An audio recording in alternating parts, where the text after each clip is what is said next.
All right. Coach Narduzzi has joined us, and we're recording and ready to go when you are, Coach. All right, guys. Hope everything's going well for you guys. Hope you had a good weekend. We did. We had a nice Jersey scrimmage. That was, a tight scrimmage.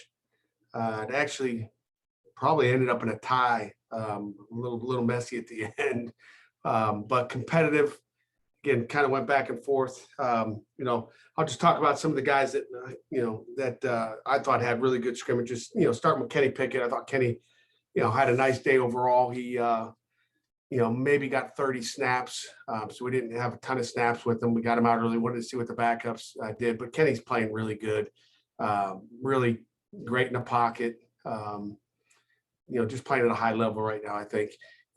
Two receivers that really stood out to me, Jordan Addison, of course. The one thing that stood out is he had a catch at one point and broke about 3 tackles and got a lot of yards after the catch. And that's something a year ago that I didn't see out of him. So he's a lot stronger. Something that I think he needs to get is the yak after the catch. Taysir Mack, again, had a nice ball game as well. Up front, one of the guys that stood out to me was Marcus Minor. Really played a nice ball game. He was physical and the best he's looked since he's been here, and again had a winning performance. And then Izzy Anaconda had a nice day as well.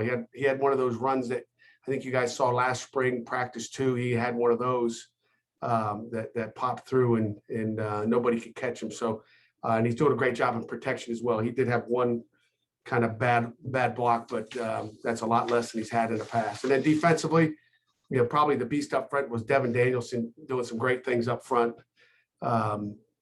He really took over inside. He looks like our best D tackle at this point after really 9 or 10 practices. At linebacker, Phil Campbell and John Patrician continue to do some good things. In the back end, obviously looking for two safeties, and Devonshire and Judson, the tail ender, probably looked as good as you're going to look back there. And then I thought the corner that really stood out, overall was AJ Woods. Did some nice things. So that's those guys. And probably I always forget about the specialists, but Kirk didn't have his best day, but Kirk has been playing great up until that point. We walk into Hines and you want to see him punt the best he could punt.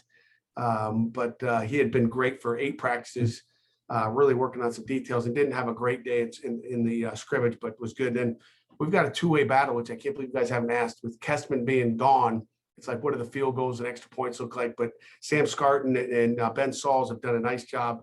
It's a heated race right now. As heated as any competition we have on the field right now. It's like we're getting them about exactly the same reps from the proper hash and putting pressure on them. They've had some pressure kicks they've had to make. So it'll be interesting in the spring game. It'll be interesting, number one, to see who gets drafted at the kicker position, because I think it's a wash right now.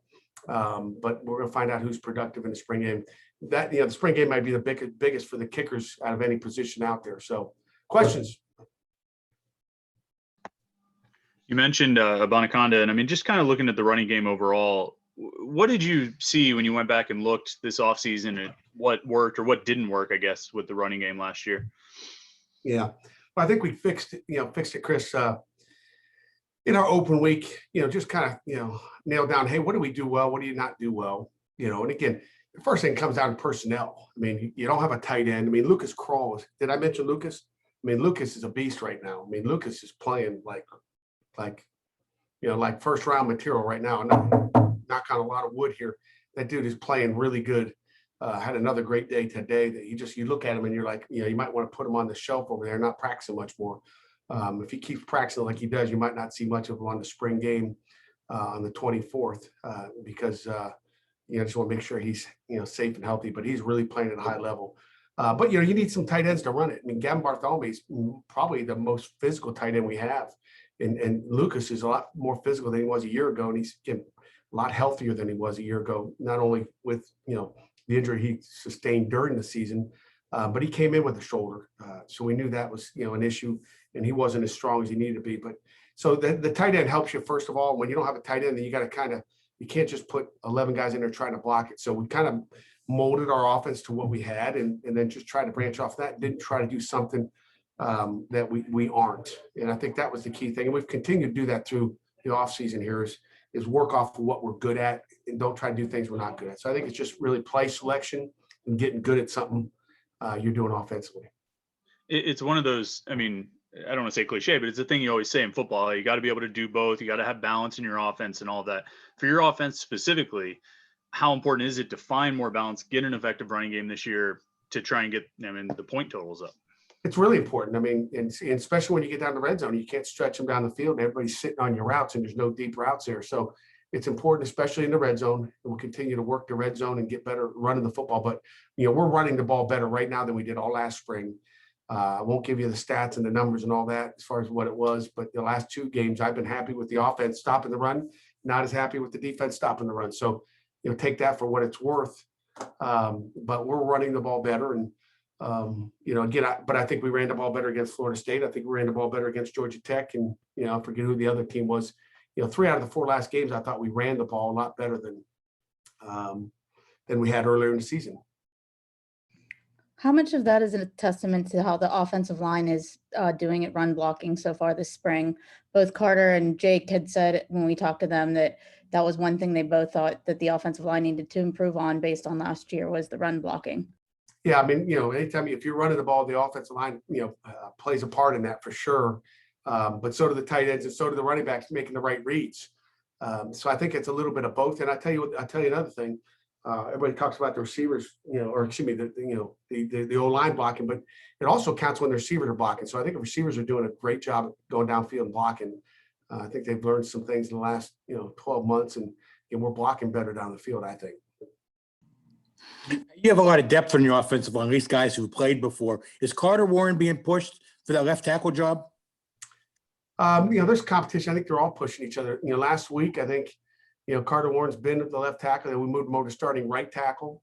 But, it's really a 3-man race right now with Gonsalves and Carter and Gabe. And right now I'd say, Gabe and Carter are winning the battle. But, Matt is certainly pushing them.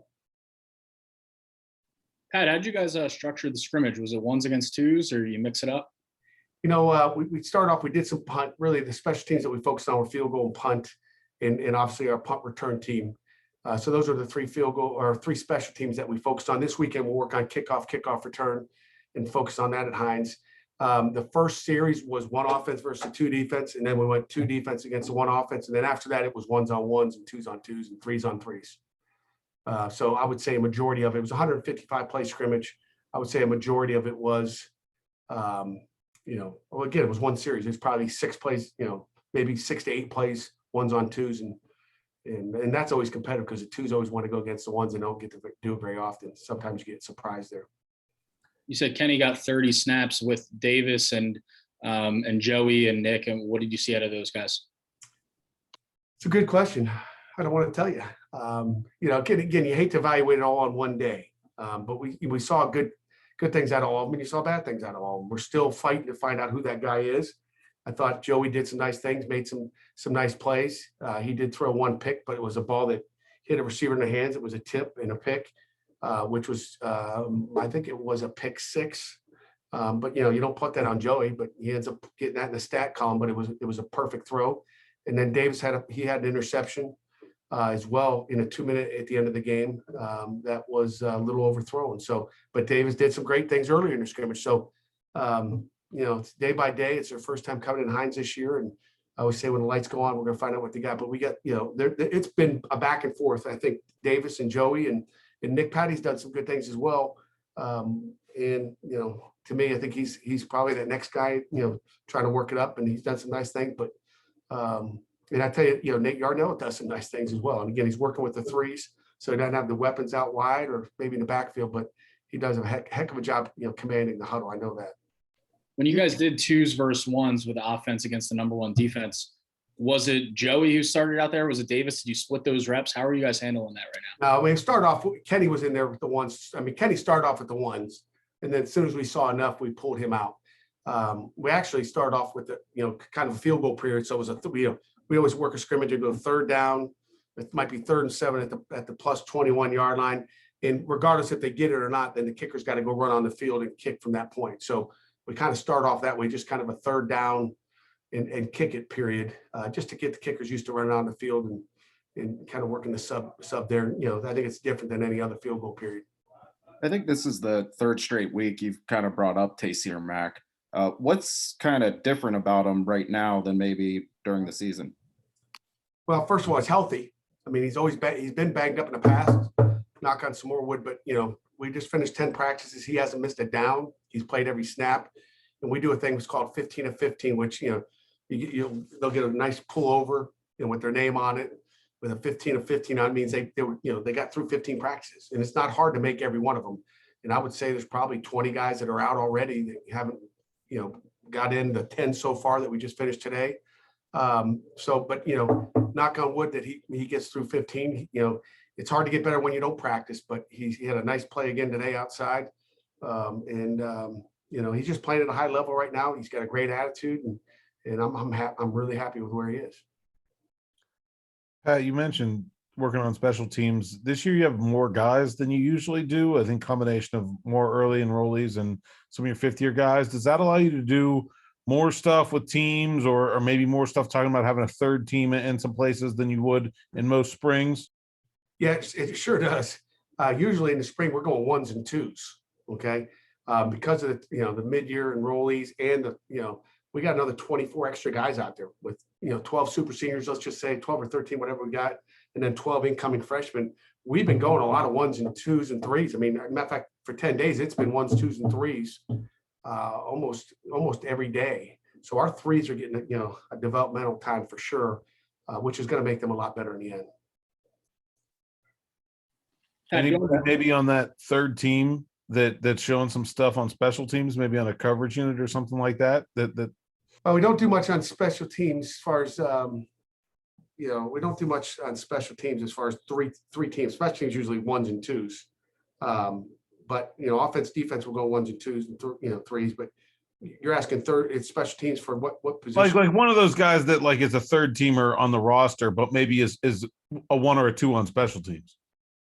There's a lot of those guys, and it's too early to tell. It's way too early to tell. But PJ O'Brien is a guy that I would say might be a third team safety right now. And again, he can easily move into a second team spot. But PJ is a guy that I could see playing because he's got a lot of confidence. Just kind of looking through here. I mean, Kai Wright's done a lot of good things as well. I mean, he might be a third teamer right now, but he's going to play on special teams and help us out a lot. But there's nothing that stands out. Will Gibson's another guy that's come on the last couple of days. I think he had a decent day today. Started off with a lot of mental errors, and he's really cleaned it up and become a playmaker for us as well. So he can help us on special teams. Pat, going back. Maybe Gavin Thomas as well is another guy. Gavin Thompson, might be another guy that I throw on that list. Pat, going back to Tayseer real quick. I mean, he's a guy who had 60+ catches for you in 2019. How important is it for the offense, for Kenny, and for even Jordan, with the doubles that he was starting to get last season, to have a healthy Tayseer, productive next season and taking some of that pressure off the other wide receivers and Kenny and Jordan? It's important. Anytime you got more than one go-to guy, and I think Kenny feels comfortable throwing to Tayseer. He always has. And I'm telling you, then you got Jordan on the other side, and then you got, Lucas. I mean, it's going to be, it's a good problem to have. I can tell you that. Between Wendell Davis and Chase Pine, a middle linebacker, who has an edge right now? I'd say it's, right now, I can't really tell you. I'd say it's a tie right now at that spot, right? I think there's a lot of ball to be played still, one scrimmage in. I couldn't tell you who was better than the other, and Chase has played a little bit of the outside backer as well, but Chase is playing well and Wendell's playing well. They've got their strengths and weaknesses that we've got to fix and get better at. Nobody's perfect, and that's what we're looking for. Pat, do you expect that when Servassier gets back in the mix, in fall camp, that you expect to use him more in the middle or sticking with on the outside? I don't know. We'll find out. I mean, he's a smart kid that can play anything, and we're going to plug him in and see what he does. I mean, I know he's going to be a heck of a lot better than he was last year. So I think it depends on, where we are, who's in there, and who he can beat out. But he could be at Mike, could be at Money, could be at Star. Pat, he can play them all, I think. Pat, at cornerback, what have you been seeing over the last few practices? I know that you were excited about some of the guys that stepped up in the practices when you guys got back off of the break. But who do you see taking kind of the lead at that position, starting at your outside cornerback spots? Yeah. Right now, like I said, I think AJ Woods is playing well. And I think Damari Mathis is playing okay. I've got a higher standard for Damari. To me, he's not where he was last. You guys hear that noise? Is that you, EJ? Not me, but I will check on it. That's a building alert, coach, but it's okay. It'll come off.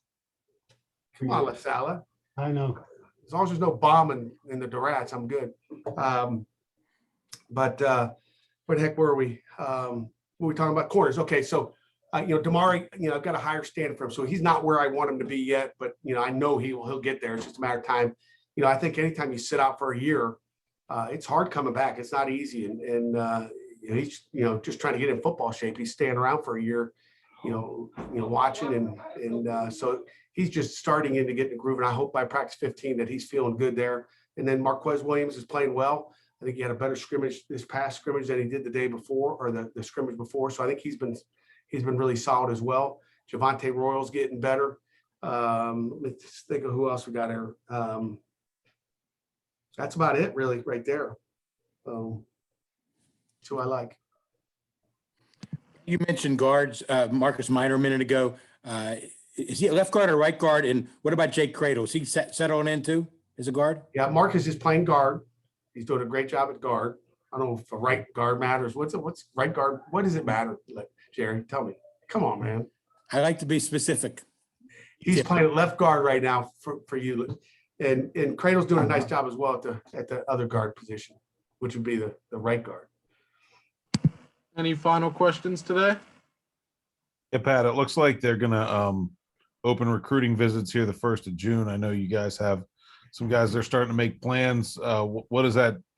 Obviously, that's important to the lifeblood of your program, but just specifically, what are you looking forward to about getting some recruits back on campus? You know what? The best thing about it is, maybe the country's starting to open up a little bit. So I think that's the first positive is if we're starting to do that, then I think everybody's starting to feel a little bit more comfortable, not real fired up on that J&J, getting shut down. That's going to slow things down a little bit. But I think the first thing is about what the country is all about. We obviously would like to recruit and get kids on campus. We'll find a way to get it done, regardless. But it'll be exciting to get kids back on campus, have recruits in my office and talk to them and really have a face-to-face relationship.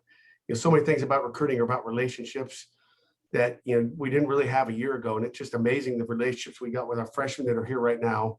Can't wait to get the new ones on campus. And then in June to be able to open it up, which today's the 13th. And I think in 2 days, we're going to make some votes there. We'll find out if we, it seems like the cases are rising everywhere. So, a month ago, everybody thought June for sure. Who knows? I mean, they're going to vote on it tomorrow or 2 days, I guess, on the 15th. So we'll know for sure. But we hope we can bring them on campus. We hope we can do it in a safe way. And we want to make sure, we're not negligent on our end. We want to make sure everybody's healthy and good there. All good? All right, Coach. Anything else? Your time today. All right, guys. Thank you. We'll let you know later, maybe Thursday, as far as the Saturday scrimmage too. We'll let you know on that. We're still working on it. LaSalle ain't got it done yet. So, but there's a better chance this week than last week. I can tell you that. Who wants to go? If you guys don't want to go, I won't waste my time. Who wants to go? Who's going? Tell you ain't going?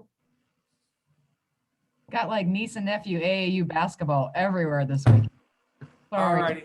So we got some people want to come. We'll see what we can do. I'm going to bust my tail to get it done. All right.